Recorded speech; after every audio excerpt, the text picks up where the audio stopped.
That's a pink sando. Puti ng kilikili this girl. Yeah.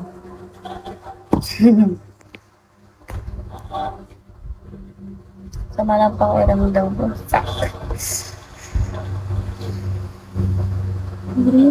Sama ng pakiramdam ko.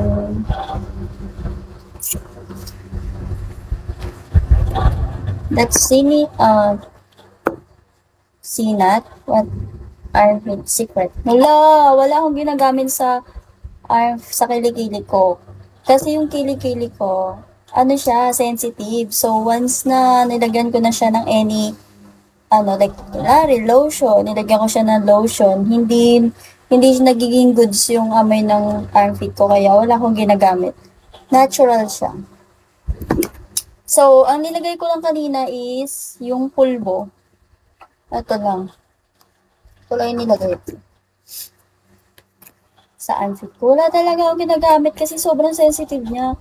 Once nalagyan ko siya ng perfume, lotion, or serum sa body serum, kahit yung mga pangkilikili product, wala ko nilalagay.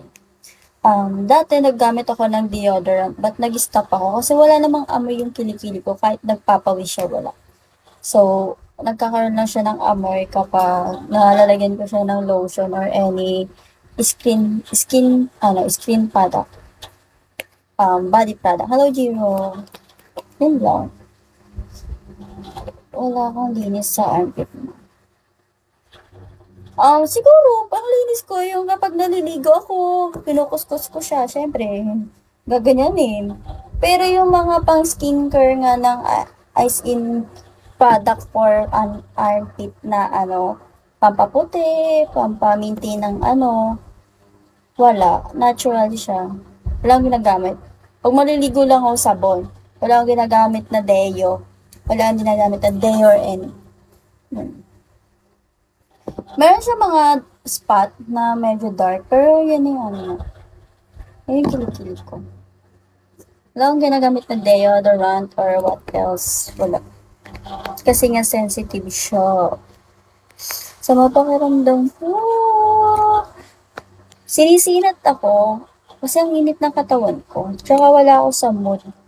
Pinilit ko lang mag-live ngayon kasi sayang. Wala naman. Halos kakagising ko lang din kanina. Mga 5 or 8 p.m. Wala ka rin hair sa kilikili. Yes, wala. Ganto lang siya. Magkakaroon siya ng buhok. Pagod.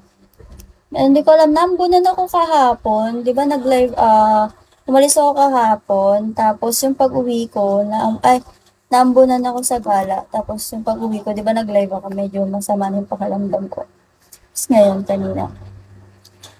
Yung buhok ko sa kilikili is, lang siya, bilang lang siya. Tapos bubunutan ko siya, tapos 1 month or 2 months na makakalipas, hindi ko siya binubunutan. Hindi pa rin kita yung buhok niya. As in, hindi ko pa siya binubunutan. Almost